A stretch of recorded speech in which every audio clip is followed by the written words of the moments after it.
السلام علیکم ورحمۃ اللہ وبرکاتہ۔ جی جناب محترم سلیم خان صاحب اور عزیزم سلمان خان، ارباز خان، غالباً ایک کا نام سہیل خان ہے، باقیوں کے مجھے نام نہیں آتے۔ میرا آپ سب فیملی کو محبت بھرا سلام ہو اور میری طرف سے آپ سب کو عید مبارک ہو۔ اور باقی سلیم بھائی، آپ بڑے خوش قسمت ہیں کہ آپ کو سلمان خان جیسا فرما بردار بیٹا ملا ہے۔ اتنی بڑی سیلیبریٹی ہو کر یہ آپ کا نوکر بن کے زندگی گزارتا ہے۔ مجھے شعیب اختر نے سلمان بھائی کی 2 باتیں بتائیں، اس کے بعد سے میں ان کا فین ہو گیا ہوں۔ ایک یہ کہ اپنے ماں باپ کے بہت ہی فرما بردار ہیں اور ان کے آگے کھڑے رہتے ہیں اور چوں بھی نہیں کرتے، جیسے کہتے ہیں فوراً اس میں لگ جاتے ہیں۔ یہ جنت کا راستہ، جس نے ماں باپ کو خوش کیا اس کے لیے جنت ہے۔ تو آپ تو بڑے اعلیٰ درجے کے مسلمان ہیں۔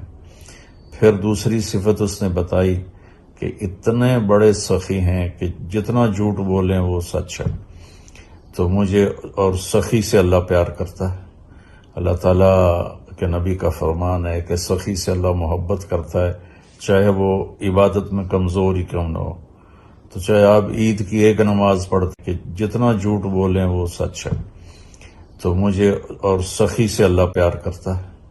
اللہ تعالیٰ کے نبی کا فرمان ہے کہ سخی سے اللہ محبت کرتا ہے، چاہے وہ عبادت میں کمزور ہی کیوں نہ ہو۔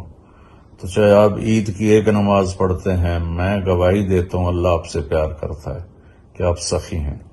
اور بخیل آدمی سے اللہ کا کوئی پیار نہیں، چاہے وہ ساری رات تہجد پڑھے، سارا دن نفل پڑھے، روزے رکھے، اگر وہ کنجوس ہے اللہ اس سے پیار نہیں کرے گا، دوستی نہیں لگائے گا۔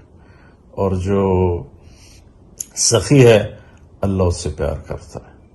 جب سامری جادوگر نے بچھڑا بنایا اور اس کی عبادت پہ لگا دیا موسیٰ علیہ السلام کی قوم کو، تو اللہ تعالیٰ نے حکم دیا کہ ان سب کو قتل کیا جائے۔ تو وہ کچھ لوگ تھے تھوڑے سے، تو ان کو قتل کیا گیا۔ جب سامری کو پکڑا گیا قتل کے لیے تو اللہ تعالیٰ نے جبریل کو بھیجا کہ موسیٰ اسے قتل نہ کرو، اپنی موت مرنے دو۔ تو موسیٰ علیہ السلام نے عرض کی، یا اللہ یہ تو اصل مجرم ہے، اس نے بچڑے کی پوجا پہ لگایا۔ تو اللہ تعالیٰ نے کہا موسیٰ یہ سخی ہے اور سخی کو قتل کرنا مجھے اچھا نہیں لگتا، وہ اپنی موت مرا۔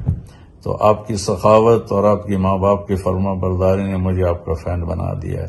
اور ایک آپ کا میں نے کلپ دیکھا، نان مسلم بھائی سب کے لیے میرے دل سے دعا ہے جو اس بیماری میں مبتلا ہیں، اللہ ان کو زندگی کے ساتھ واپس لائے۔ میں بھی اس کا شکار ہوا اور بہت ہی سیریس ہو گیا تھا، اللہ نے زندگی لکھی تھی تو اللہ نے بچا لیا۔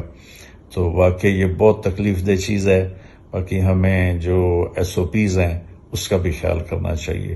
ہمارے نبی کا فرمان ہے کہ وبا والے مریض اور آپ کے درمیان 1 نیزے کا فاصلہ ہونا چاہیے، اور 1 نیزہ 6 فٹ کا ہوتا ہے، جو آج ہمارے پاکستان میں یہ SOPs میں کہا جا رہا ہے کہ 6 فٹ کا فاصلہ رکھیں۔